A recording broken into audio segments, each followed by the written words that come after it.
पांचजन्य विशेष में आपका स्वागत है। मैं हूं तृप्ति। लंदन में भारतीय हाई कमीशन के बाहर खालिस्तानी अलगाववादियों के प्रदर्शन के 3 दिन बाद भारत में ब्रिटिश हाई कमीशन और उच्चायुक्त के घर के बाहर से सुरक्षा भारी मात्रा में हटा ली गई है। सुरक्षा के लिए लगाए गए 12 बैरिकेड्स और पीसीआर वैन को हटा दिया गया है, जिसके बाद मीडिया से लेकर सोशल मीडिया तक में ये कहा जा रहा है कि भारत ने ब्रिटेन को जैसे को तैसा की नीति के तहत जवाब दे दिया है।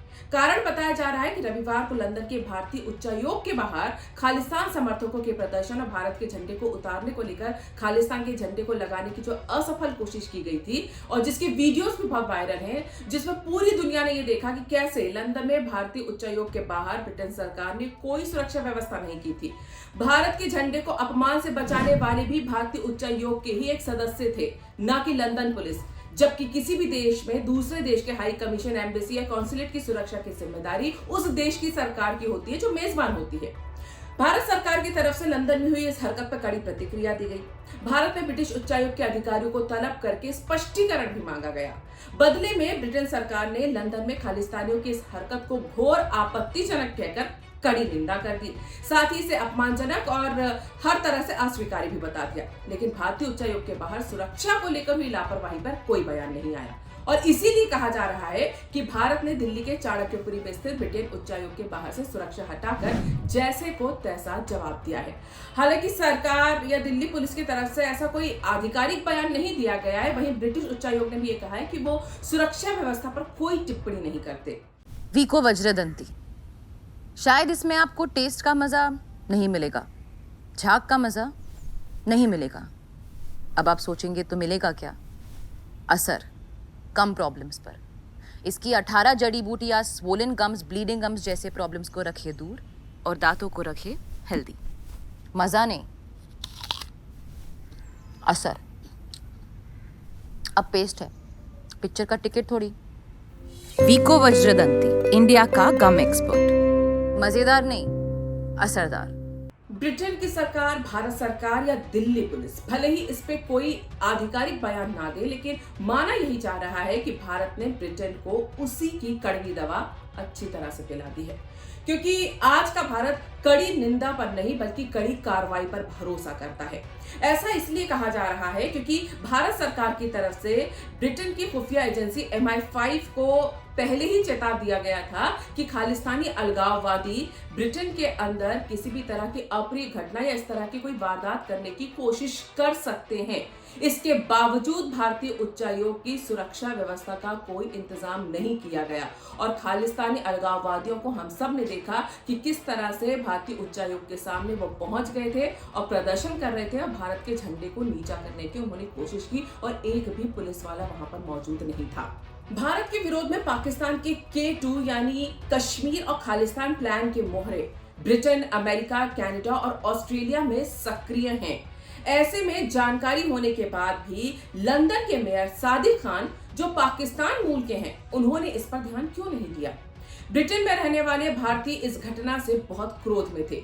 जब भारतीय उच्चायोग के ठीक सामने अलगाववादी गैर कानूनी प्रदर्शन बिना किसी डर के कर सकते हैं, तो उन भारतीयों को अब वहां पर अपनी सुरक्षा का डर भी सताने लगा। फिर वो अभी ये भी नहीं भूले हैं कि ब्रिटेन में सितंबर 2022 में इस्लामिक कट्टरपंथियों ने लिस्टर और बर्मिंघम में हिंदुओं और उनके मंदिरों पर किस तरह से हमले किए थे। तब भी ब्रिटेन पुलिस का रवैया कितना ढुलमुल था, ये सबने देखा। ऐसे में भारत सरकार का सिर्फ कड़ी प्रतिक्रिया देना या ब्रिटेन सरकार का ऐसी हरकतों पर कड़ी निंदा करना पर्याप्त नहीं है, ये भारत के विदेश मंत्रालय को भी अच्छी तरह से पता है। आपको याद दिला दें कि सितंबर 2019 में भी इस्लामिक कट्टरपंथियों ने लंदन में कश्मीर के नाम पर एक फ्रीडम मार्च निकाला था और तब भी भारतीय उच्चायोग पर पत्थर, जूते चप्पल, स्मोक बॉम्ब्स और बोतलें फेंककर भारतीय उच्चायोग की बिल्डिंग को क्षति पहुंचाने की कोशिश की गई थी, जिसकी तस्वीरें भारतीय उच्चायोग ने जारी भी की थी। इसके बाद भी आज तक भारतीय उच्चायोग की सुरक्षा का लंदन में कोई प्रबंध नहीं है। इसीलिए इस बार भारत ने ब्रिटेन को वियना संधि की याद भी दिलाई, जिसके अनुसार किसी भी उच्चायोग या दूतावास के परिसर में घुसपैठ या हमले के खिलाफ सुरक्षा और शांति की जिम्मेदारी मेजबान देश का विशेष कर्तव्य है। लेकिन साफ देखा जा सकता है कि ब्रिटेन वियना संधि के नियमों का पालन नहीं कर रहा है, जबकि भारत में दिल्ली के चाणक्यपुरी में स्थित सभी दूतावासों पर कितनी कड़ी सुरक्षा व्यवस्था है ये देखा जा सकता है। और इतना ही नहीं है, दूतावास के अधिकारियों को एक तरह से विशेष अधिकार भी मिले हुए हैं। इनकी गाड़ियों के साथ भी सुरक्षा व्यवस्था का एक काफिला चलता है। ये बाजार में अगर जाते हैं शॉपिंग करने के लिए भी, तब भी इनके साथ सुरक्षा कर्मी मौजूद रहते हैं।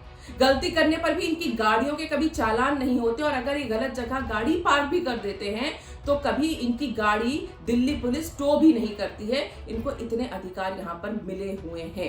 इसीलिए सुरक्षा के क्या मायने होते हैं ये भारत के दूतावासों में रहने वाले विदेशी अधिकारी बहुत अच्छी तरह से समझते हैं।